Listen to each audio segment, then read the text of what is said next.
আজকে আমি জিগসা মেশিং কিভাবে কাজ করে সেটা আমি দেখানোর চেষ্টা করব আর এটার বিস্তারিত একটা ধারণা দেব কিভাবে ইউজ করতে হয়।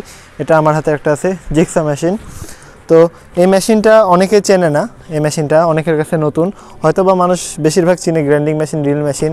তো এটা হচ্ছে না চেনার মধ্যে একটা মেশিন। তো এটা দিয়ে আমরা কাঠ কাটতে পারি, লোহা কাটতে পারি, প্রায় 8 সেন্টিমিটার পর্যন্ত কাঠ কাটতে পারবো, মানে পুরুত্ব। আর যদি ওয়াইডের হিসাব করি আমাদের এটা আনলিমিটেড। আর যদি আমরা লোহা কাটতে যাই তাহলে 6 সেন্টিমিটারের মতো, মানে সাজেস্ট করা আছে, এর একটু বেশিও করা যায়, কমও করলে সমস্যা নাই। তো আমি এখন দেখাবো যে জিগসাতে ব্লেড কীভাবে লাগাইতে হয়। আমার হাতে আছে এটা একটা জিগসা মেশিন। হ্যাঁ, এটা হচ্ছে পাওয়ার কম বেশি করার জন্য, এটা হচ্ছে লেজার অন করার জন্য, যে লেজারে একটা দাগ দিয়ে দিবে কত দূর কাটবো বা কোন লেভেলে কাটবো সেরকম। আর এটা হচ্ছে জিগসার যে ব্লেড আছে, এটা হচ্ছে এরকম করে কাটে, হ্যাকসো ব্লেড। এই যে এটা হচ্ছে হ্যাকসো ব্লেডের মতো একটা ব্লেড। তো এটা এরকম করে কাটে। তো এটা হচ্ছে উঠানামা সবসময় করে। হ্যাঁ, স্পিড যত স্পিডে দিব তত বেশি স্পিডে উঠানামা করবে। আর এটা যদি আমি সর্বোচ্চ লেভেল করি তাহলে এটা এদিকে সরবে আর ইয়া করবে। তো এটা আমি দেখালেই বুঝতে পারবো থিওরিটিক্যাল জিনিসটা একটু কেমন হয়ে যাচ্ছে। যে হাত দিয়ে এটা প্রেস করবো, এখানে একটা লকের মতো আছে, এই জিগসা মেশিনটা একটু উন্নত মানের, তাই এখানে হাতেই লক করা যায়, কোনো নাট খোলার প্রয়োজন হয় না। এটা আমার হাতে যে জিগসা ব্লেড, এটা জিগসা মেশিনের সামনে থাকবে কাটার অংশ। তো আর হাত দিয়ে এটা প্রেস করব, প্রেস করলাম, প্রেস করার পরে জিগসার ব্লেডটা ঢুকিয়ে দেবো। তো সর্বোচ্চ লেভেল ঢুকানোর পরে লকটা ছেড়ে দেবো। এখন লকটা যদি আমি এদিকে করি তাহলে এটা লক হয়ে গেল। এখন এটা আমি জাস্ট কারেন্টে দেবো, এটা আমি কারেন্টে প্লাগ দেবো। কারেন্টে প্লাগ দেওয়ার পরে এখানে আমি পাওয়ার সেট করব, কত পাওয়ারে দিতে, আমি ম্যাক্সে দিলাম। তো এটা ম্যাক্সে দিলাম, আচ্ছা এটা হচ্ছে কত জোরে উঠবে বা নামবে এটা, হ্যাঁ। তো এটা আমি কমিয়ে দিলাম 5, আরও কমালাম 4, আরও কমালাম 3, আরও কমালাম 2। তো এটা আমাদের কত জোরে ওঠানামা করতে হবে সেটা। আর আমি যদি এটা যদি মানে সর্বোচ্চ লেভেল নামিয়ে দিই, এখানে 0 আছে, 1 আছে, 2 আছে, 3তে নামিয়ে দিলাম, তাহলে এটা হচ্ছে এরকম করে কাটছে, এরকম উপর নিচে হচ্ছে এবং জিনিসটা সামনে পিছনে করছে। তো এই জিনিসটা যদি আমি 0 করে দিই তাহলে খালি উপর নিচ, 1 করলাম তাহলে উপর নিচে হবে, এদিকে ওইদিকে অল্প একটু হবে, মানে এই জিনিসটা একটু ঠেলে, ঠিক আছে, একটু ভালোভাবে লক্ষ্য করলে বোঝা যাবে। আর এটা আমি সর্বোচ্চ লেভেল করে দেব। তো কাট কাটার জন্য আমি এটা জাস্ট 1-এ রাখলেই না। তো আমি এখন একটা কাট কেটে দেখাবো আর এটা সর্বোচ্চ স্পিডটা দিয়ে দেওয়ার চেষ্টা করব। সাপোজ এই সুজা আমি কাটবো, হ্যাঁ।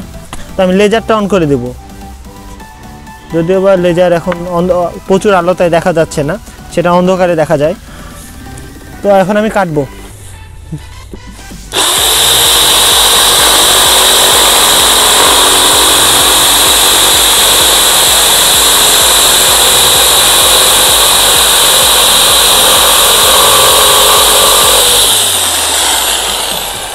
এই তো কত মোটা একটা কাঠ কেটে গেল, মজার না? এর থেকে মজার আর কি, এটা জাস্ট কাঠ না, লোহাও কাটা সম্ভব।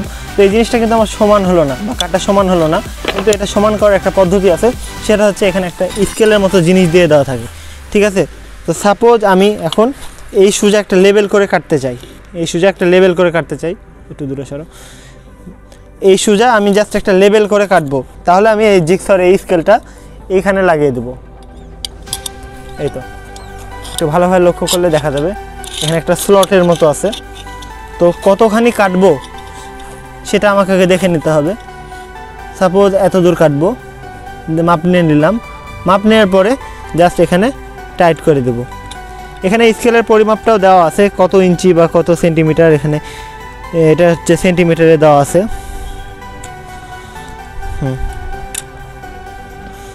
এটা আমি এখন টাইট করে দিলাম। এখন আমি অনায়াসে খুব সুন্দরভাবে এভাবে কাটতে পারি মাপ নিয়ে, কারণ এই জিগসার ব্লেডটা এই সাইডে চাপতে দিবে না, কারণ এখানে একটা স্কেলের মতো হয়ে গেল। আর সাবধানতা অবশ্যই অবলম্বন করতে হবে।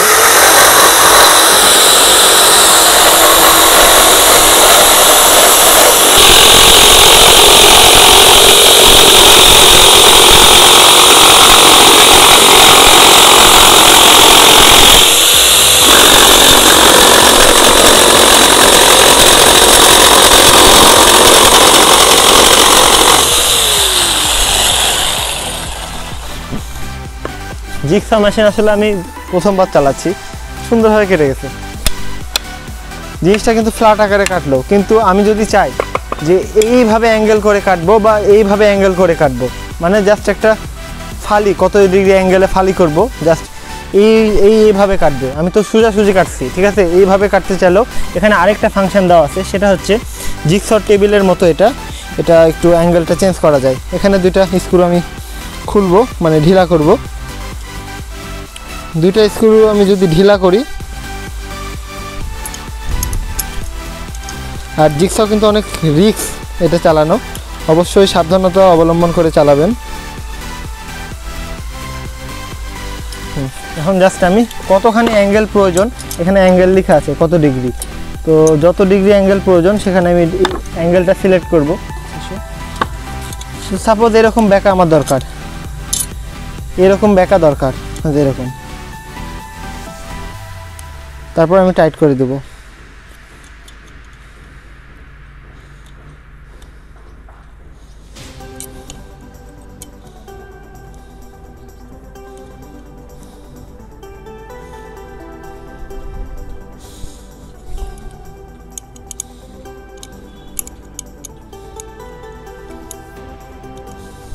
আর আমি এটা একটু কমিয়ে দেব, এটা মানে এই জিনিসটা একটু বাড়িয়ে দেব।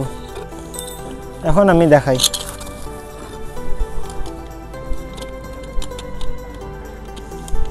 এটা আমি এখন খুলে ফেলবো স্কেলটা। আসলে মেশিন যারা ইউজ করে তারা ইউজ করতে করতে বোঝা যাবে যে কী করে কাটতে হবে। কারেন্ট চলে গেছিলো, তাই আমি ভিডিওটা কমপ্লিট করতে পারিনি, তার জন্য আমি আন্তরিকভাবে দুঃখিত। কারণ কারেন্ট তো আর এটা আমি তো আর সবসময় চালু রাখতে পারবো না। তো যাই হোক, আমি এটা ফ্ল্যাট আকারে সেট করে নিলাম যাতে জিনিসটা অ্যাঙ্গেল হিসাবে কাটতে পারি। তো এটা হচ্ছে আসল টেবিল। তো এটা আমি সেট করার পরে জাস্ট এটা যতখানি ডাউন হয় ততখানি করলাম, না করলে সমস্যা নেই। আচ্ছা, এখন আমি জাস্ট এই জিনিসটা এইভাবে কাটার চেষ্টা করব। এর আগে সোজা কাটলাম, এবার ফ্ল্যাট আকারে কাটার চেষ্টা করব। তো ফ্ল্যাট আকারে কাটার জন্য জাস্ট আমি টেবিলটা মিলাবো, মিলানোর পরে আমি ধীরে ধীরে কাটতে থাকবো।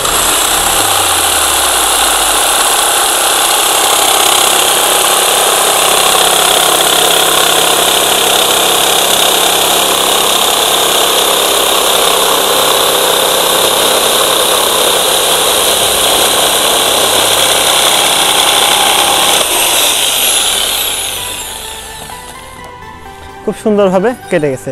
মানুষ আগে হ্যাকসুর মাধ্যমে খুব কষ্ট করে কাটতো, এখন জিগসা আসার পরে আশা করি হ্যাকসু মানুষ ইউজ করতে চাইবে না, কারণ এর থেকে সহজ জিনিস না, যদিও বা দামি একটু মেশিন। আর এই যে এটা যদি আমি ফ্ল্যাট আকারে কাটি, জিনিসটা এভাবে লাগিয়ে কোনো অ্যাঙ্গেল বানাইতে পারবো বা কাঠের যে স্কোয়ার শেপ বানাইতে পারবো। তো যারা কাঠের কাজ করে বা লোহার কাজ করে তারা জানে যে কখন কিভাবে কাটতে হয়। তো জাস্ট এটা হচ্ছে কাটার একটা রিভিউ ছিল।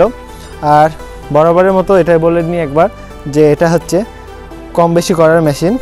এটাতে কম বেশি হবে, কত জোরে উঠবে বা নামবে। আর এটা হচ্ছে উঠা আর নামার সাথে সাথে সামনে আর পিছনে করবে। তো সামনে আর পিছনে যাওয়ার লেভেলটাই এটা সেট করার জন্য। জিরোতে কিছুই হবে না, খালি উঠবে নামবে। যদি 1-এ সিলেক্ট করি, অল্প একটু সামনে যাবে, পিছে যাবে এবং নিচে যাবে। যদি 2-তে করি, এই কাজটাই একটু দ্রুত হবে, সামনে পিছে আরও বেশি যাবে।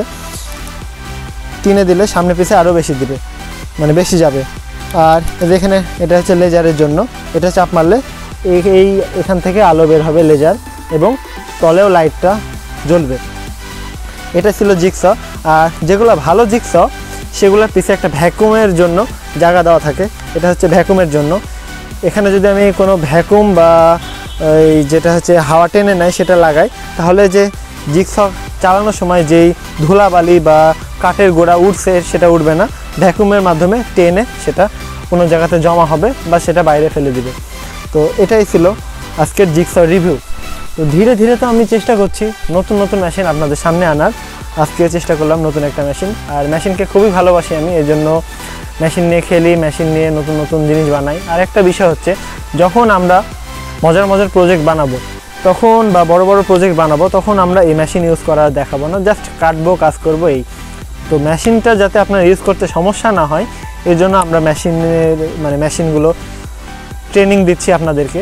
তো এই মেশিনটা চালাইতে যাতে আপনাদের সমস্যা না হয়, এই জন্য মেশিনের জন্য আমি আপনাদেরকে ট্রেনিং দিচ্ছি, এই আর কি। আর আপনাদেরকে যে মেশিন ইউজ করতে হবে বাধ্যগত এরকম কিছু না, আপনারা যেভাবে পারেন কাটেন, 100 দিয়ে কাটেন, বাড়ি দিয়ে কাটেন, কারণ সবার মেশিন কেনার মানে টাকা থাকে না।